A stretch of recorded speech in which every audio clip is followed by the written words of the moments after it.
afternoon, Michael Malice here. Let that be your welcome for the next hour. I am so happy to be back here in the gas chamber. It's been since March, and we have with us a very special guest, Ashley StClair, political consultant, Trump media personality. Are you a thought? No. Are you sure? Thought leader. Okay. You must get so many thirsty comments on... Oh, all the time. Does it get annoying? Oh, yeah. And the random penis pictures. Oh. Every day. I mean, I don't think I'm particularly random. I had one guy who sent one and he captioned it, "My monster." Oh, like, was it the energy drink? No, it was his penis. Oh, okay. How many do you get a day? A lot. Like literally daily? Yeah. Oh, can't be fun. Yeah. Huh. I don't get any, and I'm very glad of that. It just means you're not hot enough. That's true. I've been working on... I mean, this is a good problem to have. Wait. So, but at the same time, I'm imagining you also get a lot of, hate comments in a very gendered way, too. Yep. A lot of misogynistic comments from the party of feminism. A lot of death threats. A lot of mean comments, but comes with the territory. Okay. How did you get involved in this whole MAGA scene? It was kind of on accident. Are you from the West Coast? No, I'm from Colorado. Oh, okay. I'm originally from South Florida. We say by accident here. Oh. So that's an East Coast, West Coast thing. Okay.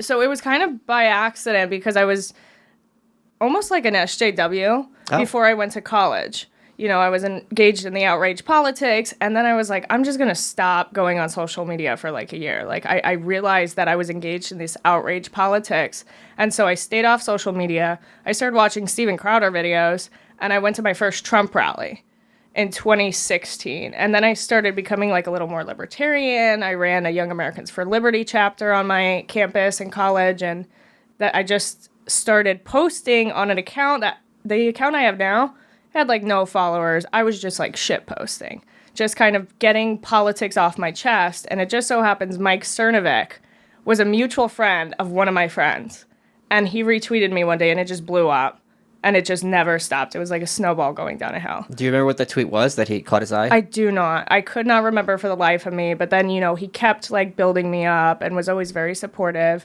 And there were multiple times that he would retweet me, and then Jack Posobiec, and it just kind of grew. But the first like big thing that kind of blew up was me making fun of the Star Wars dude. Yeah, what was up with that? What happened? Tell that story. So this guy, he posts this video, absolutely like snot coming out of his nose. He's this fatter guy, like losing his mind over this new Star Wars trailer, like absolutely bawling. You would think his mother just died. Yeah. And so I quote tweet this, and I'm like, this is a bunch of beta male bullshit. Like, we have a whole new generation of undateable men. Like, this is not what women want. We want testosterone and a man who can protect us and support us.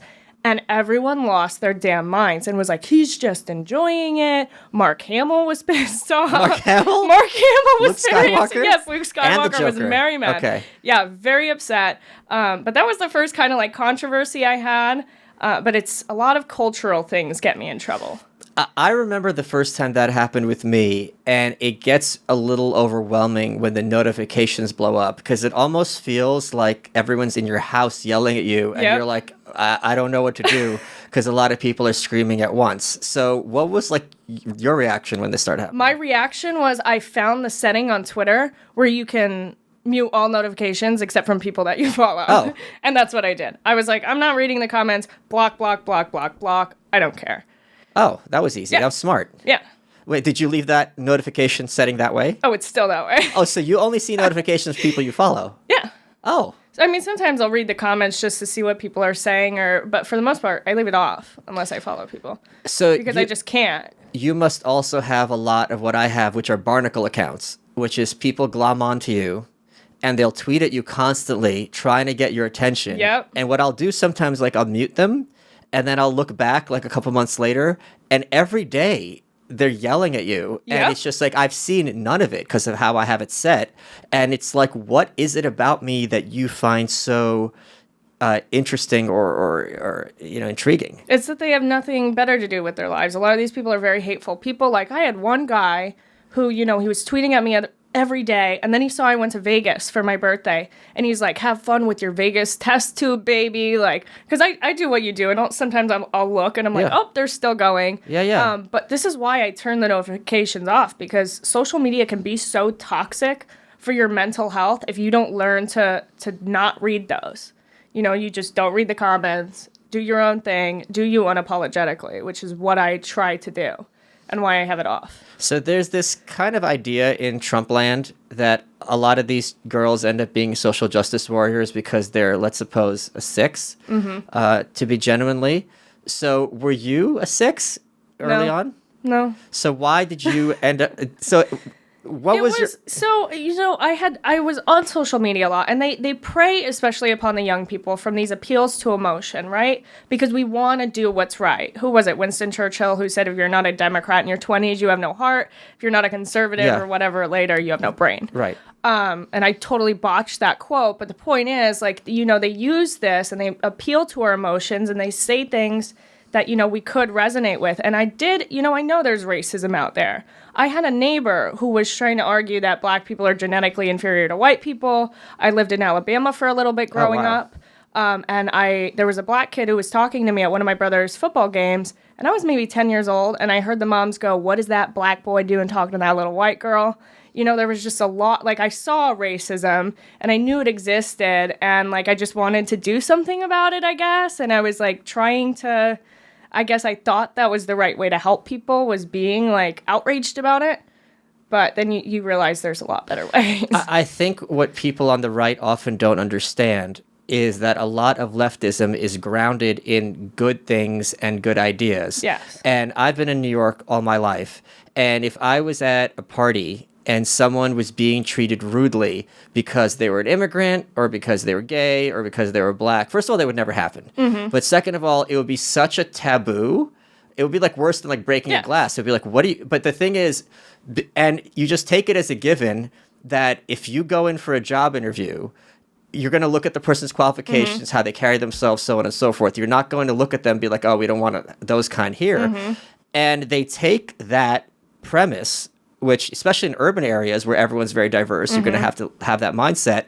And then they say, well, if you believe A, you have to believe B, C, D, E, and W, because we're the only ones talking about this stuff. So if you care about this, which I think all decent people do, you're going to be drawn to that world. Yep. I mean, even when I was more conservative in college, there was, you know, I was fighting the school administration because I had a group of black girlfriends who weren't allowed into a frat party because they had a rule called no enters allowed.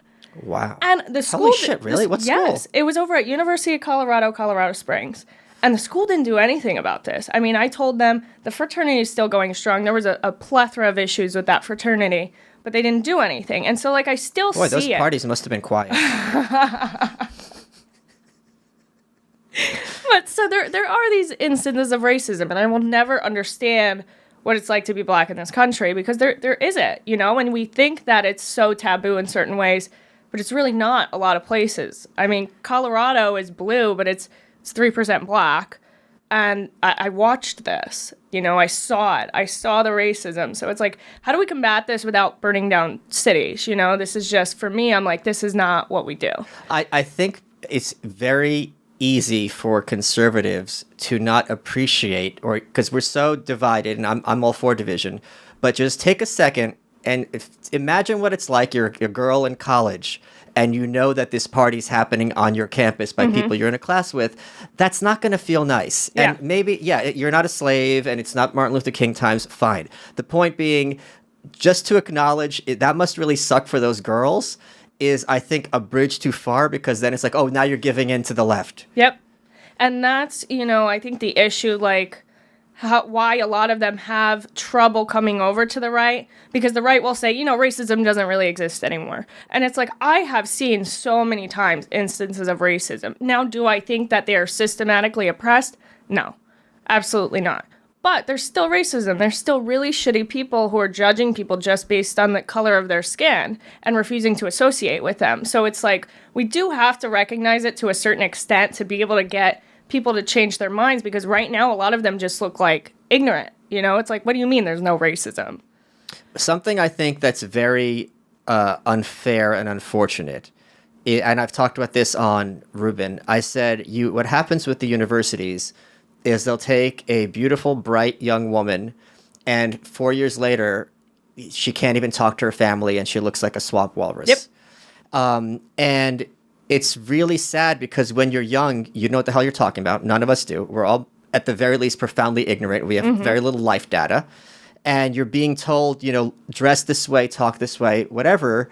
And you end up, by looking so, giving a signal that I'm this, you're really alienating a lot of people just on a visual level. Yep. And I think there is an asymmetry because it's a lot easier for guys to recover when they screw up when they're young than it is for women. Yes. And there's still that stigma. And I'm actually starting to write a book about the war on women that the left has waged. They tell them that you should do the same things as a man, and you're going to be just as happy if you're having all this casual sex and hooking up with people. If men can do it, we can do it. Get on birth control, do this. Birth control is probably the worst thing women can do for themselves. There's countless studies. Because it's hormones. Yes, it's hormones. It makes women fat and psychotic, like Milo says, but it's like, it really does. And you look into it, and nobody will tell you this. No doctor or gynecologist that you go to as a woman and you ask for birth control, they're giving it out like candy. They're not going to say, this might make you suicidal, this might make you depressed, this might make you this. They don't talk about any of this. And can I just say one thing? People understand in other contexts, like if a woman's pregnant or if a man is on steroids, which is testosterone, hormones affect your psyche, they affect your worldview, they affect your emotional state. And I think the idea is if you are going to say anything bad about birth control, you're undermining a century of feminism. So therefore, and you hate women and you want them to just have 20 kids. So we can't even go down that road. Yep. And so you can't say anything. And I try talking to people because they put me on it at 14 for my skin and very bad cramps. I was 14. I was not sexually active till much later in life. And they put me on this. And at 14, then I started going to therapy. I had nothing going on. And then you get on this pill and you're like, you feel like you're losing your mind. You can't control your emotions. And nobody wants to talk about this. Women, I feel like this is contributing to why so many of them are so erratic and irrational. And they just want to, wage war on what? But it's almost every woman, is probably on birth control. Yeah, I think it's really kind of interesting because there is an understanding in other contexts that if we tend to live naturally and tend to kind of don't have processed foods, be healthy, exercise, take as little medication as possible, that's preferable. But that it's a given that 50% of the population are going to be having something that interferes with their hormones. And hormones are how the body guides behavior. Yes. So, yeah, how did you put two and two together that this was having an effect on you? I don't even remember what it was. I think it was like when every time you go on, like, they have the little sugar pills, right? That, like, gives you your menstrual cycle. And so every time I was going on those, I was acting crazy. I was acting nuts. And I was like, I feel like this is like a withdrawal from this, like, hormone. And so then I was like, you know what? I'm just going to get off of it. And when I got off of it, a few months later, it was like a cloud was lifted from my head. And I was like, I feel like I can think again. I feel like I can regulate my emotions because I would get reasonably, there were things that were reasonable to be upset about, sure, right? But my reaction was so unreasonable. Disproportionate. Yes. Even though I had a reason to be upset, the way I was expressing that upset was so irrational. And so I try to help young girls because they don't know. And sometimes I'll look at them and I will see that same, like, emotional, the erraticness. And I'm like, dude, just drop the pill. Drop the pill. And it will fix half of your problems. And here's the other thing. It's the kind of thing where it's like, just try for 2 months. Don't have sex for 2 months or have anal, whatever you need to do, girls. But the point is, try it and see if there is a profound difference or not. And I think, especially when you're young, it is very hard to have that arm's length and realize, wait a minute, my feelings might be wrong. Yeah. I shouldn't be feeling this way. Because when you get older, you're like, oh, I'm anxious, but this anxiety is irrational, right? It's just coming from whatever I haven't eaten. But when you're at that age, your feelings and your brain are the same, and you don't even question, where they're coming Absolutely. And when I had posted a tweet like railing on the birth control a couple months ago, and it's very hard to speak out against this. And you would think even conservatives would be more open, but then there's the people who are like, well, I take it for endometriosis. And I'm like, okay, clearly this does not apply to you. But people are just stupid. Endometriosis isn't real. It doesn't apply to them. No. Do you know about this? No. Endometriosis is like this disease that's made up that they don't really. It's like, it's like chronic fatigue syndrome. Yeah. Look this up. Yes. Okay, I'm gonna look that up. I'm 90%. Endometriosis and Helen Keller are fraud. Are we gonna talk about Helen? No, we're not. But so Water. when I posted this, I had parents DMing me saying, you know what? Like, I looked into this after you said it, and my daughter was not the same after they put her on it for like cramps or acne. No, or I'm thinking am I thinking mesophilia? What am I thinking of? What's the? I don't think endometriosis is a hoax. Which is the one where like I think endometriosis you can like test. There's one I'm thinking of. It's not endometriosis. No, that's not it. What's the one that Lady Gaga has? Lady Gaga said she had it. I have no idea. Lady Gaga illness. Fibromyalgia. Fibromyalgia is not real? No.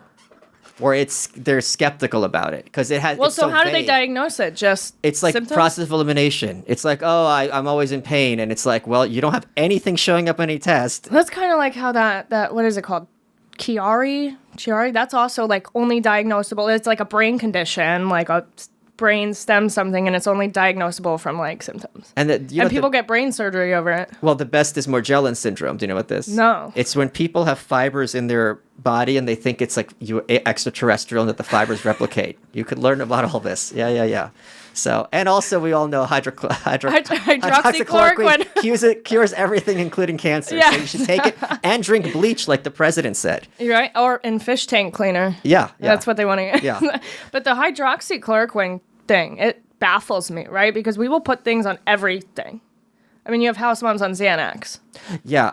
I think the over-medication, I mean, people talk about this a lot, but they kind of spin in circles because there's really no answer. And I think it falls on people to have to create positive alternatives to like, okay, if you are, and I've been working about this a lot in the last year, if you are dealing with depression or anxiety, and if you're not on this pill, well, just suck it up isn't an answer either. Yep. And many people don't realize the benefits of therapy. Like just going to therapy, we are in such a lonely world in so many respects.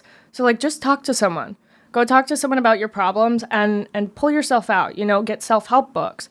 Go think about mindfulness. And there's so much that you can do because psychiatric medications, even for schizophrenia, they have been proven to stop being effective after a certain amount of time. I have a friend who's a real hunk, and he cleans up on Tinder.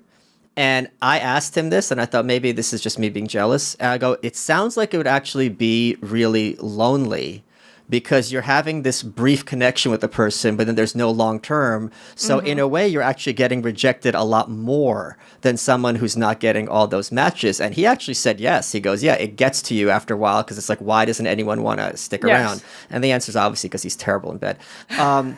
What was it like for you during this whole lockdown? Number one. And number two is, what is it like getting all this male attention? Is it fun? Does it get old? There's got to be cool dudes who hit you up. Yeah, there are cool dudes who hit you up, but it's like, I don't know. I'm pretty indifferent to it. The only thing that really bugs me is when it's creepy. Okay. When it's creepy it's obsessive. Doesn't creepy just mean the guy's ugly? No, like I have like people who have made a lot of efforts to find where I live and things like that. That's past creepy. Yes. Okay. Yes, okay. like criminal. Oh shit. But so it's during lockdown. It was very depressive.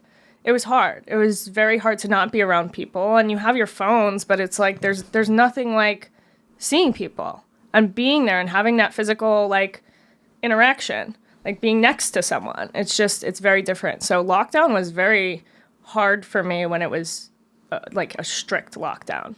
So do you have like a lot of these like conservative young chicks who look up to you and you kind of, oh, that's so sweet. Yeah, and they'll message me and they're like, you inspire me to do what you do and speak out and all this stuff. And I'm like, that's awesome. But a lot of them will ask like, how do I get a following? Which is the one that concerns me the most, right? That's just male attention. I always want people to speak out.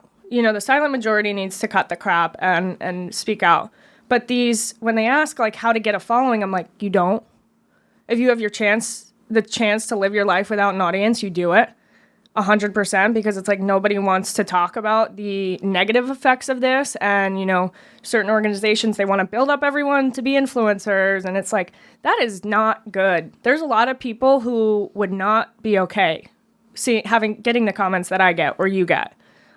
So it's like, I kind of try to discourage people away from having a following be their goal, because there's so much more that you can do, and you can have your voice heard, but that doesn't mean you need an audience. You don't have to perform everything for everybody.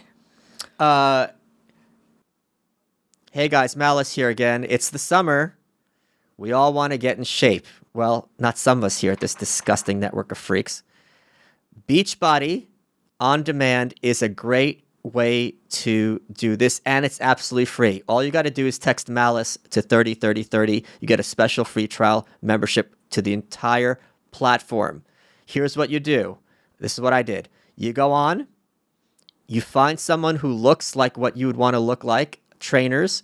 There's also different programs, and you find a workout that works for you. You can look on your computer, you can look on your phone. They'll show you how to do the workouts. There'll be a variety, so it'll keep you engaged and interested. You have nutrition information, everything you need to get into good shape. Dance stuff, weight training, yoga, high intensity, high interval training. It's all there. If you just text Malice to 303030, it's free access to the entire platform. Let's get back to the show. Who is the biggest hunk in all of Trump world? In all of Trump world? Besides Trump. I'm going to get in trouble. I can't say because they follow me. You have to say. No, I can't. Okay, are we going to do fuck, marry, kill then? All right, fuck, marry, kill. This is going to be hard because some of these are a lot easier than others. I'm going to get in so much trouble. Okay, I'm going to try to think of 3 hunks. Okay, fuck, marry, kill. Okay, Jack Posobiec. Oh my God. Jacob Wohl. Oh my God. Or Junior. The 3 J's. You're going to have to marry Junior because he's rich. So I think that's an easy one. Actually, this is pretty easy. Oh my God. I'm going to get a message from Jacob Wohl after this. Yes, you will. We're pals. Okay, yeah, I would have to marry Junior. Yeah, that's an easy one. I can't. Oh my God. And I'm going to have to kill. And Jack's married, so I'm going to have to kill him. I'm going to have to fuck Jacob, but Jacob, do not take this as meaning I want to fuck you. Hold on, my phone's going off. How does he Jacob, okay, I'm gonna I do not. I just want to clarify for the record, I do not want to fuck Jacob Wohl. He's a hunk. You don't like him? He's actually a really nice person. Like, I love him like in person, and I've hung out with him a few times.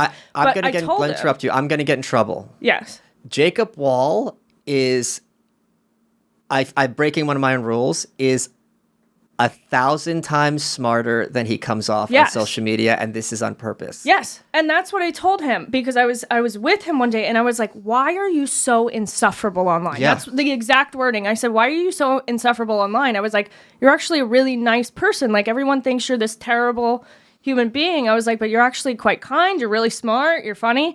I was like, "But you put off this persona where I don't even want to like associate with you online because you are so insufferable." And so he's like, it's a game. He is, of all the people in this whole scene, I think he's the one who is the most different in real life than the internet. Everyone else who I've met are pretty much like you'd expect. Yeah. Most of them, for the most part, but... So, let's talk about someone who is a very controversial figure. The Ayn Rand of our time, Candace Owens. What are your thoughts on her? I love Candace. Okay. I love Candace. I think she, I was at her wedding, but I think she's much needed. And you can disagree with her on a lot of things, but it's like she was one of the only ones willing to go on a Periscope and say the things nobody else was willing to say about George Floyd. She is much needed. Because it's like, okay, God, that's so refreshing that there's someone willing to say this and they are willing to walk towards the fire, even if they could be wrong. Right? And I'm not saying Candace is wrong, but she has the balls that we need, because we need fighters right now. We can't have this this passive stuff. So for that reason, like, I love her for the movement. So who is there in the movement that you think is more of a cost than a benefit? I think a lot of these like smaller influencers and the people who just start infighting and drama the drama gets to me, right? And there's so much infighting and everyone wants to say fake conservative, grifter, this and that. And it's like, dude, but there's people who you might not agree with on everything, but they are a net good for the movement. So like, what are you doing? You know, if you don't agree with them, but they're getting all these people to vote and they're getting all these people to become more right-wing, like, what is your problem on a couple issues and you want to cancel them? I think the conservatives who engage in cancel culture and they want to say this person's fake, this person's that, or even, you know, Conservative Inc. who wants to cancel people, they're also, it's not good for the movement. You know what I want to hear you answer at length, because I think you would have a lot of great insight, because I hear this a lot from my friends. If a dude is dating a chick and she's going down this social justice warrior route, not even social justice warrior, because that's kind of undateable, but like someone who's like, Trump's the devil, I hate Trump, I want to talk about Trump all the time, you know, blah, blah, blah. How would you advise him in that relationship, assuming she's not a lost cause? Get her off birth control and take her to therapy. Really? Yes. Like, okay. You know, a lot of these, because what I've seen is a lot of these women who really hate Trump, they have their own issues with men. Right. You know, so take her to therapy. But ask her to go to therapy and don't say it's because of her politics. How do you, but that, I mean, that's kind of a bold move. How would you get them to make that? Go to couples therapy. Say that, you know what, I've had some issues that I want to work out, but I'm scared to go to therapy alone. Do you want to go to therapy, or you want to, you know, make separate sessions, but we'll go, you know, the same week or something like that, you know, make it. That's smart. Yeah. Okay. Because, you know, but once they start going down a certain path, it's like, you can't be with that person. And I have many friends who are way liberal. And I'm friends with a lot of these blue checkmark liberals too. Like, I'm not against associating with people who I vehemently disagree with. But in a relationship, it's like, if you are a conservative and you are dating a liberal, how the hell do you expect to have a good relationship or a good marriage? Like, when you have starkly different opinions on things like abortion. Like, imagine you get pregnant and your girlfriend believes in abortion and you don't.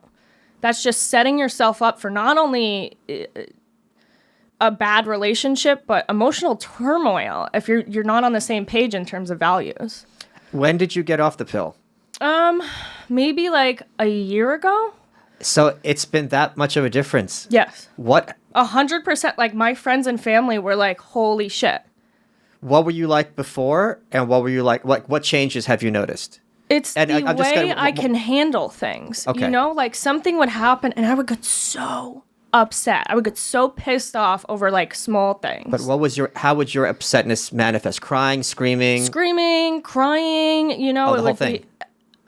The whirlwind of emotions, or, you know, something would happen that was really bad and I would just be in like, I couldn't function. I was just so irate, but I couldn't function, and that's just how it was. It was awful. I was a prisoner in my own emotions. But how did you realize, first of all, what gave you the idea to get off of this? I think it was when I was realizing that it was I would have a really, really bad time every time it was like during the sugar pills. And I was like, I feel like my body's going through a withdrawal or something like that. But I mean, it's one thing to know, okay, I'm going through withdrawal. It's another thing to know, wait a minute, this emotional reaction is being caused by external factors. Because I would get more upset at those times. And then I started doing research, and I'm like looking up like side effects of birth control, like depression, all these things. And I'm like, there's so many articles. There are countless articles and studies, academic studies, scientific studies on the negative, harmful effects of birth control. If you start talking about this online, I'm imagining immediately people get very upset. Yeah, because you're saying you want to undo feminism. Yes. Not only undo feminism, but then there's even the conservatives who get upset and say, well, you know, do you want people to have more abortions? And it's like, dude, there's other contraceptive methods. Like, you don't have to do this. And like, I had a good time in college, but I grew up and I realized like, that is not like, you want to take some personal responsibility here and, exercise self-control and you'll be happier as a woman. That's just how it is. The feminists lie to us. Doing all this and doing the things men do not make us happier. Don't you think they're also lying to themselves? Yes. And here's another thing. I think most people, I'm going to give people the benefit of the doubt. I think that people don't understand the concept of trade-offs, Yes. right? They don't understand that, like, it might be good for me to be on birth control, but I have to be ready that sometimes I'm going to have emotional, just like if I'm on my period, sometimes I'm going to have PMS. Mm-hmm. And when you give people that information, yeah, there's a benefit, but there's a cost. That's more honest, but people can't wrap their heads around that. No, they don't. Because you're saying something's bad in any way, you're saying no one should do it. And I'm like, that's not what I'm saying. I'm just saying there's a cost to this. Like if you drink, you're going to get hungover. That's what we live in this. They're not living in reality. So many people now. It's like everybody wants to have the cake and eat it too. With everything across the political and cultural spectrum, they want to have the cake and eat it too. But it's like, again, like you said, great point. It's a trade-off. Almost everything in life and everything that is worth doing is a trade-off. You just mentioned spectrum. Okay. You know a lot of young libertarian men. I'm sure you engage with them on the internet, right? What advice would you give them to be able to talk to women without looking like such spazzes? Like, what are the Libertarian men? Yeah. Pick a side. Oh. Like, pick a side. Like, I like libertarians, okay? I get it. But they can be some of the most insufferable people online, truly. And I love, like, YAL and a lot of libertarians, but it's like they're almost anarchists to a certain point. Like, they just say things like, you're like, dude, not all taxation is theft. Like, we need that in a society. And you're tweeting this from your fucking phone that is working from the satellite that your government put up in space. Well, I mean, you don't think... Like, the internet or whatever. Like, these are things that the government puts up with your tax dollars. And you're going to complain about it? What, you want... I just mean more like if these young men don't know how to talk to chicks, they're not going to be talking about satellites. If they pick a side and they realize, like, life is not just, like, the way libertarians think it is, they'll have a better time. They need to find themselves. Libertarians are in this weird dance of not really, like, knowing. So find yourself, like pick a side, find yourself, be a nice, like conservative man and, get some masculinity. What would that mean, getting masculinity? Go to the gym, eat healthy, do this. A lot of the libertarians too, they like a lot of drugs and people can do whatever they want. It's like also stop smoking weed. Most libertarians love to smoke weed. Why stop smoking weed? Because I used to smoke a lot of weed. I did, because I live in Colorado. Yeah. But it makes you lazy. It makes you unmotivated, and nobody really wants to talk about that. In a lot of ways, it makes you very unmotivated. And you see these men who they're just smoking weed and not doing anything, and they don't have any life goals, and they're libertarians, and they can't pick a side. So one of the things I found, which as a guy is weird for me to hear, but from women, is that they find it, not that it's weird, but it's just something I wouldn't guess because I don't think in these terms, is that they find it super attractive when a guy is self-made. Yes. Like, men don't look at women and like, man, she's self-made. But women really are into that. Can you explain that to me? Because why that's a thing? they're like warriors. They're carving their own path, right? Like, and if they can do it on their own, they can certainly provide for a woman and a family. This is someone who's willing to walk towards the fire and embrace the fears, because starting your own business or being self-made is a very scary thing. There's so much risk in it, right? But the reward is so high, but you're willing to do that for success, for your own well-being. So clearly they're going to want to do that for their family too. They're going to take these risks to make sure that their family is provided for. So that's the way I look at it. It's like it just shows drive and ambition and, a good mindset. Is your family politically minded? Yeah, not really. I mean, they're not very politically involved. Like, my mom will donate and stuff like that. And she's very conservative, but she keeps her mouth shut because she's in real estate and she doesn't want to, and my dad, really, he just does not give a shit. Are you the only child? No. I have 4 siblings. I'm like counting. I have 4 siblings. Which one are you? I'm right in the middle. Oh, okay. I got 2 older and 2 younger. And then my dad has like 2 other younger ones, but I don't talk to them. Oh, okay. Are they girls or boys? A girl and a boy. Oh, you don't get along? No. and I don't. It's not that I don't get along with them. They're like fucking 3. Oh, okay, like I don't got it. have any beef with the 3-year-old, but I don't know. Some of those 3-year-olds are very uppity. My nephew just turned 3. I think it's like I don't like my stepmom. Oh. I don't like my stepmom. Is she jealous of you?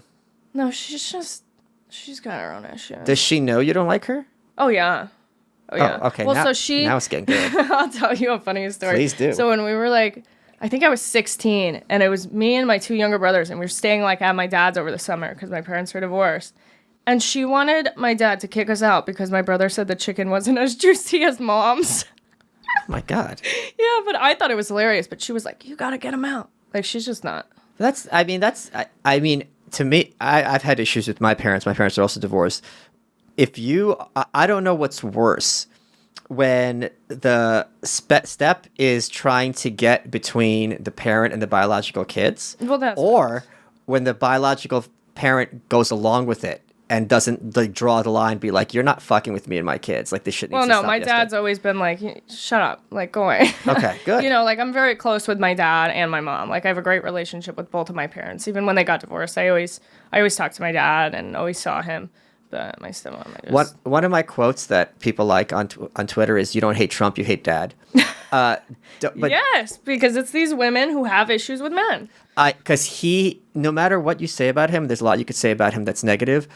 It doesn't warrant this degree of emotional response. He's clearly triggering something in you that's personal, where it's like, fine, he's a moron, he's an asshole, he sucks, whatever. Your reaction is so out of proportion to someone who's just a moron. Yes. It's something else is going on. Well, like I was telling you before we started recording, I was in the Uber and I see this guy holding Trump's head on a stick. On the street? Yes. Okay. Just in the street. And, I'm talking to the Uber driver and I was like, could you imagine if they did that with Obama?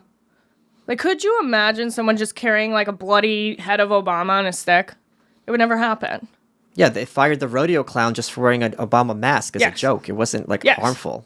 So this would just never happen. And I was like, I blamed Kathy Griffin for this, because she had but she's another one. She's unhappy with her life. I don't think she has any children. No. Does she? No. Okay. So those are always the most angry women. The ones who sacrificed a family and children for their careers, and now they're miserable and they have 8 cats. Huh. So you want to be a mom? Absolutely. Absolutely, I want to be a mom. I want to have a family, and I'm doing what I do now, but I'm also very young, so it's but yeah, that's my goal. I want to raise my kids and then do it young and then go off with my husband and travel the world. What kind of mom would you think you'd be? Stage? I don't know. No.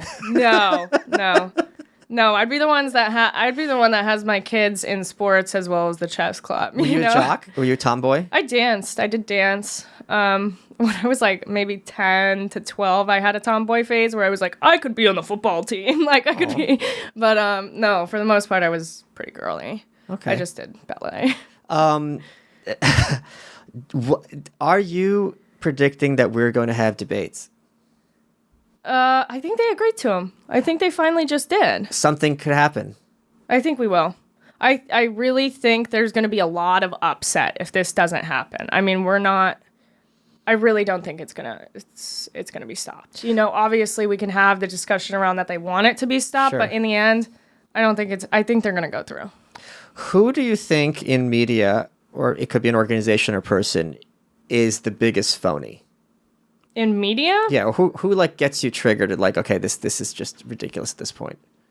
Like news? Yeah. Because Alyssa Milano pisses me off the most. That's interesting. So you mentioned her before we started taping. Why is it that her is particularly an issue because for you? She's just so insufferable. I mean, she has videos breaking down. But you said Jacob Wall's insufferable, then you say you want to have sex with him. No, I do not want to have sex with Jacob Wall.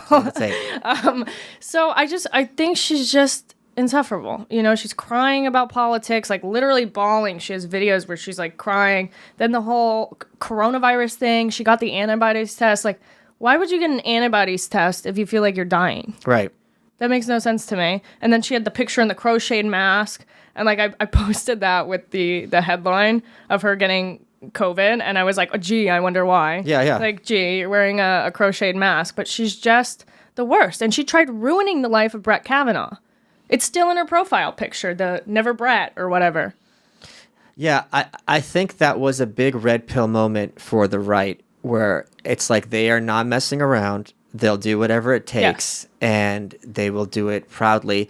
And here's the thing, they were not going to be held accountable. There have been no consequences for any of these people. No, and they still flaunt it, even though they have been proven to be wrong. And then this bitch had the nerve to say she didn't find Tara Reid credible. Tara Reid, the one who accused Joe Biden of sexual assault. You believe Tara Reid?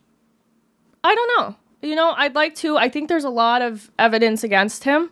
There's, she had like 6 other sources, like, backing up what she was saying. You know, and I never want to say, like, definitively that I know, but I would like to believe her.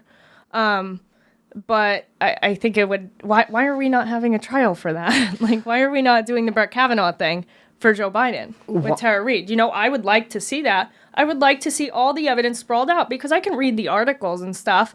But in the end, I don't know. I want the evidence presented to me if this is someone who might be president of the United States. One of the things like that I don't know if I agree with you, and I really want to hear your perspective, is you're saying you're encouraging young people to speak out when it comes to politics. Mm-hmm. I wonder if you're like a young female, there is so much cost to doing this, especially if you're in a university, socially, you know, pressure. On the one hand, yeah, you can't just back over and let people win as a group, but on an individual level, I feel like that would be really expensive socially and in a sense. Well, and that's what I tell people. I say, you know, speak out, but also, like, don't get yourself in... It can take a toll on you. And I will tell people that. I'm like, it can take a serious toll on you doing this. So, you know, you have to recognize when you can't handle it. But I always spoke out in college, too. I was always causing a fuss. I remember I had a paper, the midterm was like 10 pages for capitalism, and the final was 25 papers against capitalism, so I turned in 10 pages for my final. Good. And I didn't even say anything, and the professor calls me into his office, and he's like, I should have given you an F on this, but, like, I know why you did it, so I'm grading you based on your writing. But I was just never afraid to do that, and I think sometimes when you show balls in a respectful way, like I wasn't, you know, getting up and saying, what? Why don't you have, you know, the same requirements? I just kind of made my peace. And when you do things like that in a respectful way, I think you're not going to get as much backlash. And so many people think that speaking up is getting angry. But, you know, we have to maintain our composure. We have to maintain respect and civility. And I think it'll go a lot better for these people. But again, you have to weigh the costs and benefits on your own mental health. Yeah. And only you know the answer to that, right? Only you as a person can say, you know what? I don't know that I can handle this. You know, you really got to think, how upset do I get when someone insults me? Just in general, not even online. You know, and say, okay, well, if I get really upset, maybe I should not be online putting myself out there 100%. Maybe I shouldn't be in the streets putting myself out there. But there's other ways you can help behind the scenes. And, you know, speaking out is not just verbal. Speaking out can be doing your part behind the scenes. What was your lowest point in social media? Like, when did they really get to you? I don't know. There's been a couple times where I'm like, whoa, like this really sucks. But I think the one that sucked the most was probably the Turning Point situation. You know, getting severed from there, and other conservatives who, you know, I'm friends with now and I'm cordial, but a lot of them were saying things against me, and I'm like, are you serious? Like, they're painting me as a white nationalist, and I'm Jewish. So that was very, very hard, because at the same time, I was in the hospital on morphine, because my blood was septic from a kidney infection that wasn't treated right. Okay. So I'm dealing with reporters and Turning Point and everyone on morphine in the hospital. You know, this is what I was dealing with while I'm dying. Like, my mother flew out to see me because I was in Florida at the time, and they didn't know if I was going to make it. Like, it was really bad. And I was dealing with all this at that time. So walk us through your perspective on this whole drama. You know, I had been the victim of very, very vicious attacks from Fuentes and the Groypers and a lot of these people for about 6 months, just saying awful, awful things about me. I was getting told to kill myself every single day. I was getting called a whore. I was getting called this. And I was almost at a loss on how to stop it. Right. And someone had been like, you know what, why don't we we have a dinner, right? He's in town. Like, why don't we just talk this out cordially? And, it was just supposed to be me, Nick, and one other person. And I said, please, I just want it to be small. I just want this to be a very small thing. And I get there, and Baked Alaska's there, and all these other people are there. I mean, it was you've seen the photo. It was a lot of people. And I was almost like blindsided in a way. And I had never posted the photo. Nick and I we were not buddies at that table. We had many disagreements, and I was very upset at him, and I disagree with him vehemently on a lot of his beliefs, but that side of the story was never told. And if I don't have the right to talk to this kid who they deem a white nationalist as a Jewish woman, who the fuck does? And I at no point ever gave him a platform. I've never reposted him. I never posted the photo. There's people who gave more of a voice to Fuentes by posting videos of him and interviewing him, and even the people they didn't like him, but they're still giving him a platform. And if you think this guy is so awful and such a white nationalist, why are you doing that, right? Because I never did. There was this moment where it blew my mind, where he had this thing where he was kind of being glib about the Holocaust and Holocaust denial. Mm-hmm. And he had this clip. It was from years ago, and someone found it. And all of these conservatives were reposting it, being like, oh my God, this is so shocking. Sebastian Gorka, I remember, was one of them. And I'm sitting there, and I tweet this out, and I go, he's just accidentally trolled all of conservatism to be reposting and spreading anti-Holocaust propaganda. Yes. It was the most amazing thing. Well, and that was my point. I was like, and you know what nobody talks about? There was another turning point, and they're also with another organization, a white kid, a white man, who's, he's got a pretty high public profile. He was not only at that dinner, he was moderating the event the next day, which I didn't even go to because I was like, I don't really want a part of this. Like, I don't agree with them. I don't want to go to their event. Right. And nothing happened to him. Nothing happened to the white dude, but the Jewish woman got axed. And Turning Point had called me, and they said, this photo looks bad. You also posted a photo with Jacob Wohl. We're going to put you in the box for a bit. Wait, they actually said the box? Yes. And so then... Wait, what's that mean? The doghouse. Okay. And so, We're going to put you in the box. Yes, that is what I was told. Okay. And then, and again, like still have a very good relationship with Charlie. I love Charlie. I love Turning Point. Like a lot of the people there, I really love them. But this is what they told me. They said, okay, we're going to put you in the box. And then I read the headline, and it says Turning Point severs ties. Okay. And so I'm just like, what the fuck? Where has this gone? And I'm like, this is so ridiculous for having a conversation, for being in a photo. And I'm, axed. I mean, that's got to have been very hurtful. Oh, absolutely. Absolutely. Because there was a certain personality on Fox who wanted to have me on. And they said, well, we saw she was in the controversy a couple months ago, so we're going to sit out on this one. Wow. Mm-hmm. Over what? Like, what did I do? I never had any of these beliefs. I talked to someone, and I never amplified it, ever. Is this the kind of thing where you still haven't totally recovered from? I mean, they still must follow you around with it. For the most part, like, nobody thinks I'm like this crazy radical or alt-right person, but there are still a lot of mainstream people, and honestly, like, going on Fox is not like my dream. But there's still a lot of people who they're a little more cautious because of it, because I have the headline, that says white nationalist in it.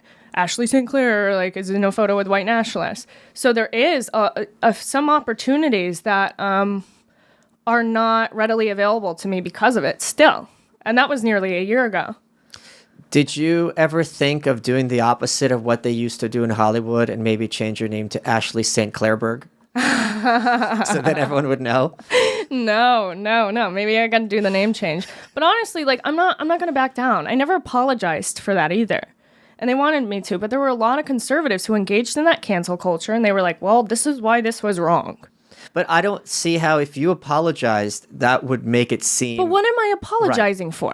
What am I apologizing for? The Jewish woman is apologizing for having a discussion with someone who had their followers had anti-Semitic attacks on me for months? Misogynistic attacks for months? Because then it would be Ashley St. Clair, who has apologized for working with Holocaust deniers. Yes. And Nick actually went online to The Hill. I remember he did an interview, and he goes, "I'm not a Holocaust denier." Yeah. Like, I want to make that clear. So it's interesting to how this whole world, there's a huge movement to even Nick, marginalize. Yeah, even Nick on his show, he said, like, me and Ashley didn't get along. Like, we are not best friends. Like, we did not get along at this dinner. Like, this was not, but now it looks like I'm his best friend. I'm Nick Fuentes' best friend. And they don't want to say anything about that. They don't want to say, nobody knows that I thought I didn't know all those other people were going to be there. Who is your best friend in this whole space? Who do you get along with the most? In the whole space, I love Courtney Holland. She is like a ride or die. She's always been very, very good. I think she's got a very good heart. She's in it for the right reasons, which a lot of these people aren't. But she is someone I could call at 2 a.m. and she would help me out. Or if I'm like, you know what, you want to go here, you want to go protest, you want to do something, like, it's on a political and personal level. So I really love Courtney. Are you concerned? I know the answer is going to be yes, but I want to hear why. How bad do you think a Biden presidency would be for this country? It would be socialism. I mean, that's plain and simple. It's going to be socialism. They're going to come for the guns. They're going to, instill more welfare benefits, more of a welfare system, and it's just how it's going to be. I think foreign relations will fall apart. I don't think he knows what he's doing. We're going to be in bed with China. I just think it would be very, very bad. Do you think that if he gets in, they're just going to give amnesty to all these illegal aliens and immediately have millions of new Democratic voters? Yes, because then they will never lose. They will never lose, right? And, they don't care. That's what they want.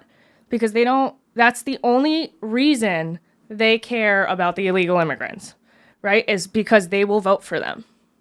Statistically, they vote for them. Why do you think Republicans are so scared to point that out and to just say, I'm all for aliens, I'm all for illegal aliens, I'm just not for new Democratic voters? Yes, because conservatives are scared. Again, they not only do they engage in cancel culture to a certain extent, but they engage in catering to the left and self-censoring.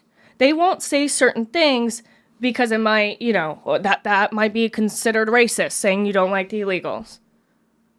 So they engage in this self-censoring. Do you think if Trump gets reelected, we're going to get a wall? Yes, I think if he's reelected, it's, I'm not happy with how little progress has been made on the wall, and there is some, but it's also very hard to get things done with what's going on. Should he just do an executive order or something and say, fuck it, we're, putting all these funds to this? Probably. If he wants to get reelected, he should probably do that tomorrow, and I just think he needs to get it done. He needs to do these things because I'm getting disheartened too, because nothing has been done about censorship either. Right. And it's like, these are people who are losing their livelihoods. They are putting their neck out. They're facing violence.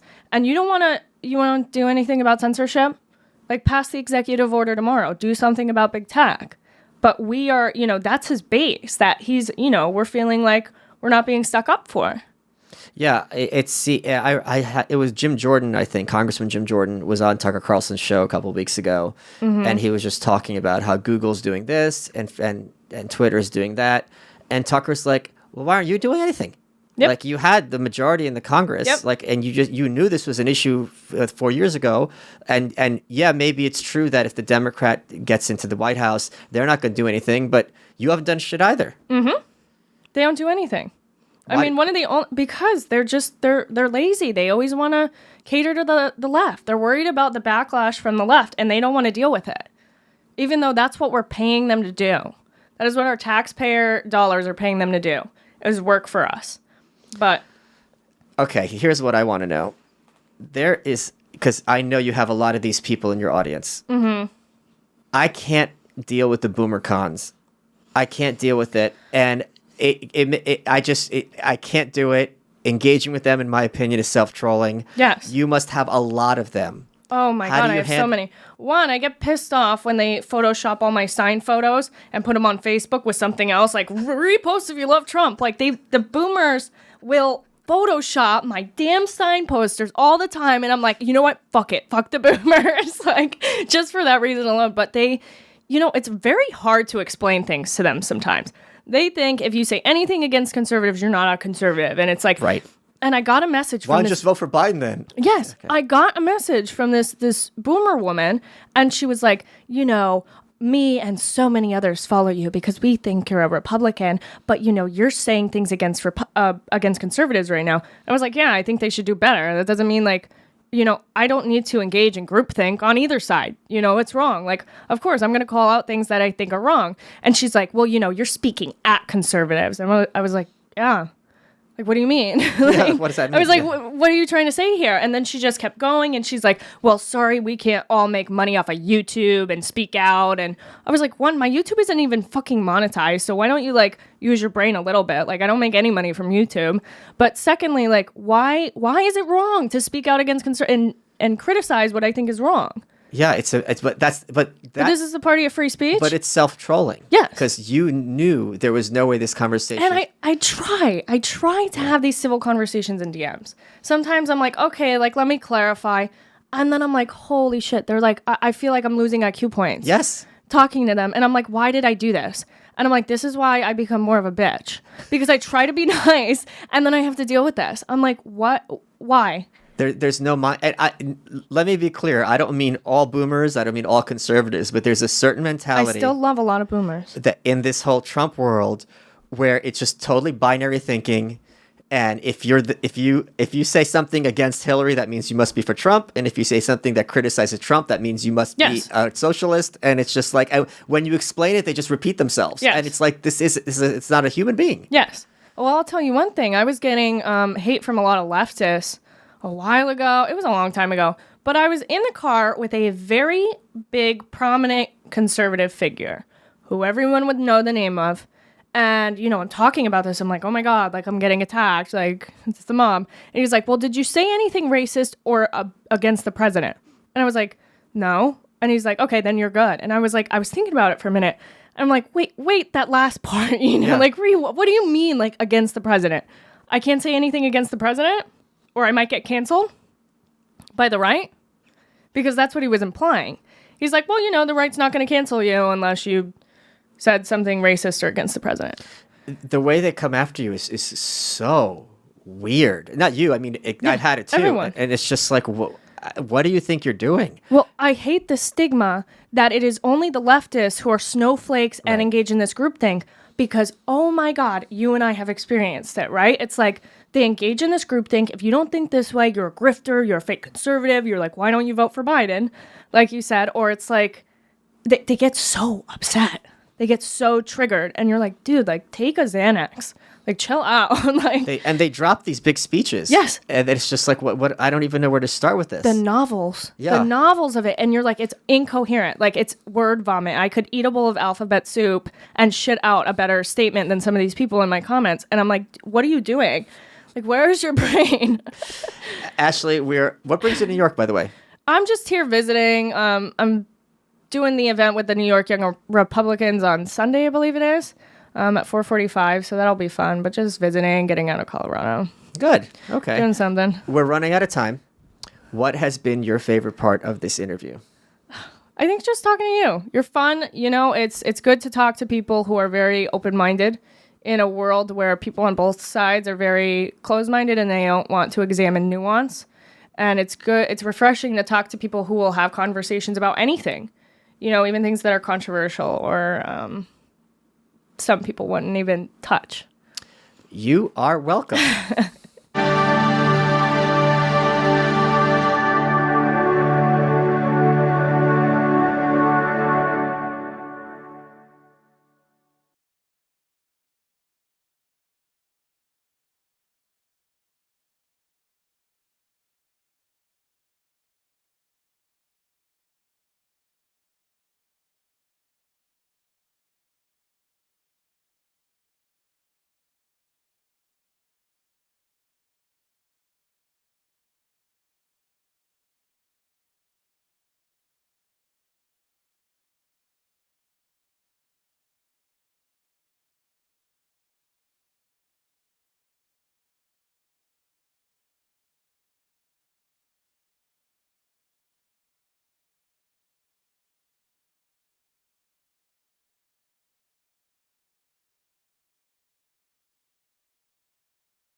Hey guys, Michael Malice here. Want to talk about Blue Chew.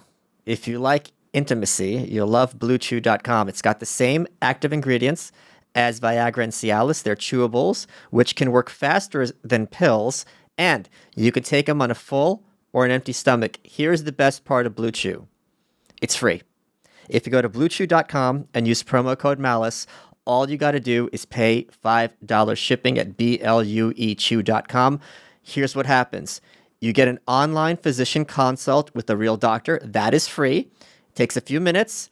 If you qualify, you know what to tell them. You get prescribed online quickly. You don't have to go to the doctor. You have to go have awkward conversations. You don't got to wait in line in the pharmacy. If you just go to BlueChew.com, you get your prescription, made in the USA, shipped to your door in discreet packaging with the same active ingredients as Viagra and Cialis.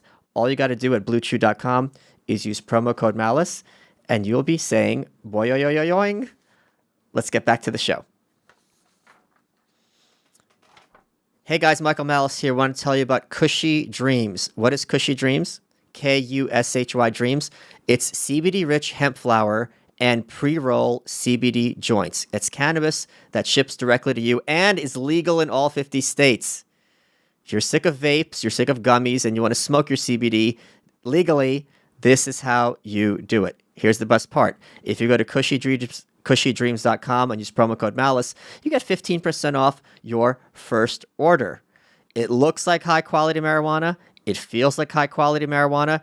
It tastes like high-quality marijuana. Don't you want to be like the cool kids without the dangers of marijuana? 100% hand-trimmed, never machine-trimmed, and each batch is slow-cured for 2 to 4 weeks to guarantee maximum freshness. This is the kind of hipster stuff that I like. If you go to cushydreams.com, Kushydreams.com, and use promo code Malice, you get 15% off your first order. You can smoke your CBD. Let's get back to the show.